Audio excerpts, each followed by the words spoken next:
అల్లుడు ఏంటి అల్లుడు ఇలా ఎక్కడ కూర్చుండిపోయావు? జనాలు చూస్తే బాగోదు అల్లుడు, నా మాట విను. లే.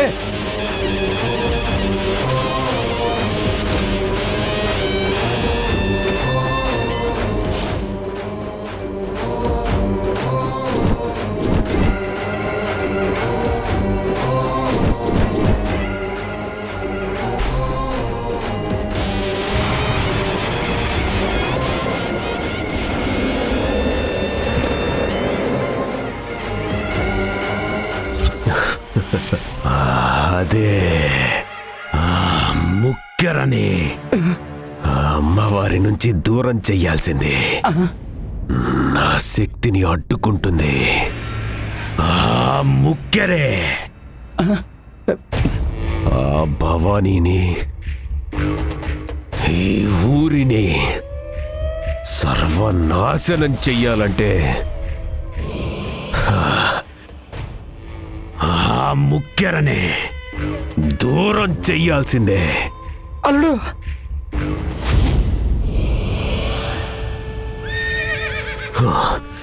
రెక్కల గుర్రం ఇక్కడెందుకుంది?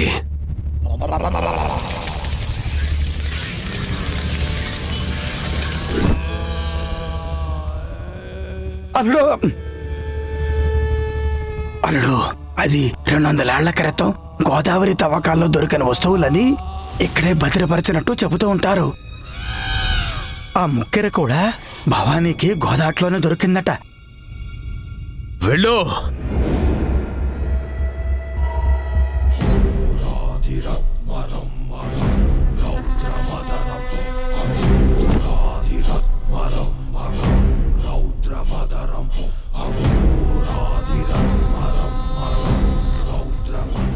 ముందుకెళ్ళు.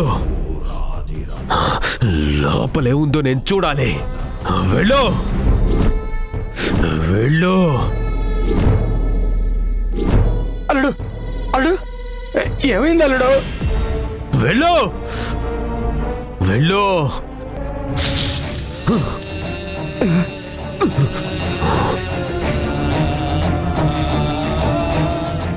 ఏమైంది అల్లుడు?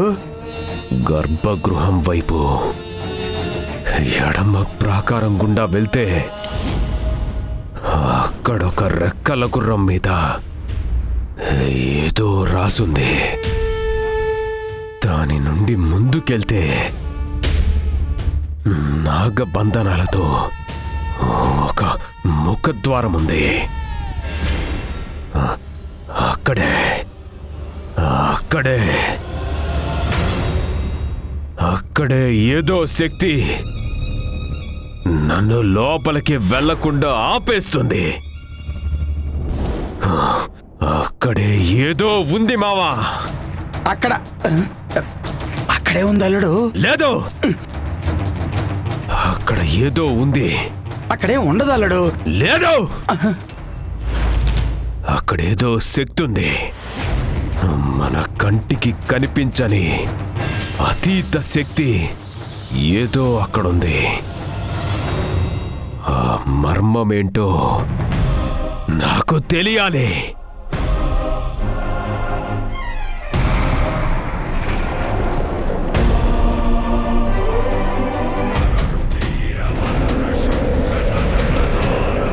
దానంతు చూడాలి.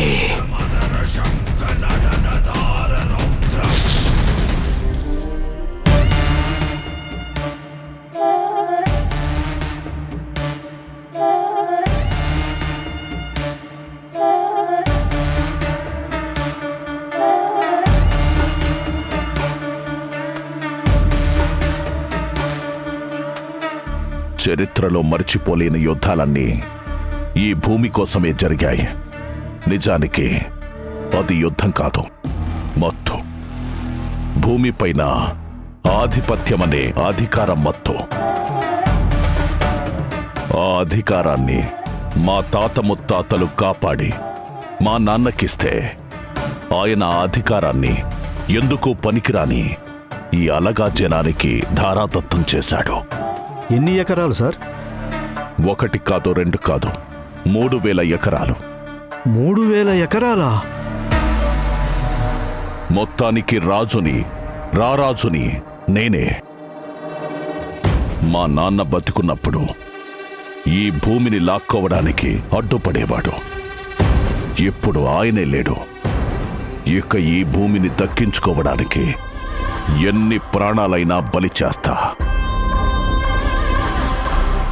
మీరేం చేస్తారో నాకు తెలీదు. ఇంకో 3 నెలల్లో ఆ 3000 ఎకరాలు నా కాళ్ల కిందకి రావాలి. అదంత ఈజీ కాదు సార్. ఇంత పెద్ద అసైన్మెంట్ మనం ఫినిష్ చేయాలంటే మనకి గవర్నమెంట్ అండ్ పొలిటికల్ సపోర్ట్ కూడా ఉండాలి. అది మనకి కావలసినంత ఉంది.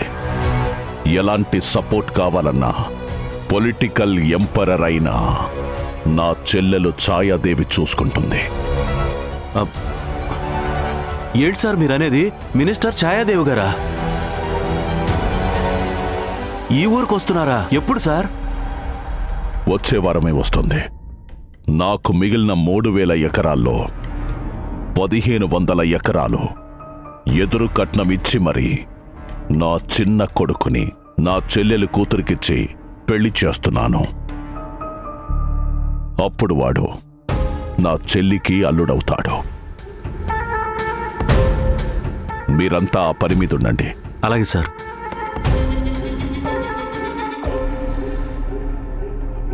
Hi dad. హాయ్ రాహుల్. నిన్న ల్యాండ్ డీటెయిల్స్ కనుక్కోమన్నాను కదా, ఏమైంది?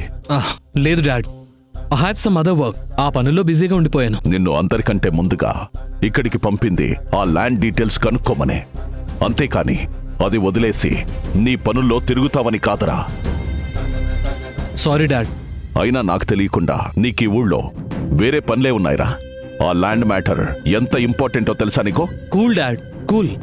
ఈ ల్యాండ్ మ్యాటర్స్, బిజినెస్ మ్యాటర్స్ అన్నీ అన్నయ్యకి అప్పచెప్పండి. వాడైతే బాగా హ్యాండిల్ చేస్తాడు. ఎరా అన్నయ్య, అంతేగా?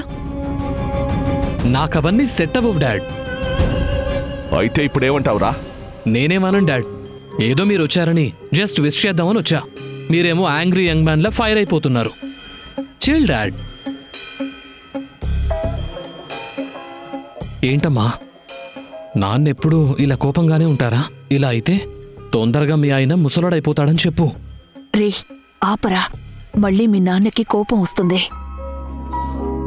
రే, నీకిష్టమని లక్ష్మి పిన్ని జున్ను పంపించింది, తిందుగానిరా. జున్నా? మరి ఆ విషయం ఇంత లేటుగా చెప్తావేంటమ్మా? పద పద పద. రే రారా. రై పెద్దోడా, ఆ ల్యాండ్ డీటెయిల్స్ నువ్వు కలెక్ట్ చేయి. సూది మన మోపినంత భూమి కూడా వదలకూడదు. మొత్తం లాక్కోవాలి. లాక్కుందాం నాన్న, మొత్తం లాక్కుందాం. ఇప్పుడే నేను కలెక్టర్ దగ్గరికి వెళ్ళి దాన్ని మొత్తం గ్యాదర్ చేస్తాను. ఛాయాదేవి వచ్చేలోపు అంతా సెట్ అయిపోవాలి. తను వచ్చిన తర్వాత అస్సలు వేట మొదలవుతుంది. అంటే మొత్తానికి 1500 ఎకరాలతో పాటు మీ అబ్బాయి జీవితాన్ని ఎరగా వేసి మీ రాజకీయ రంగ ప్రవేశానికి మీ దారులు మీరే వేసుకుంటున్నారన్నమాట. మహానుభావులు సార్ మీరు. ఇంత కాస్ట్లీ దారి నా లైఫ్లో చూడలేదు.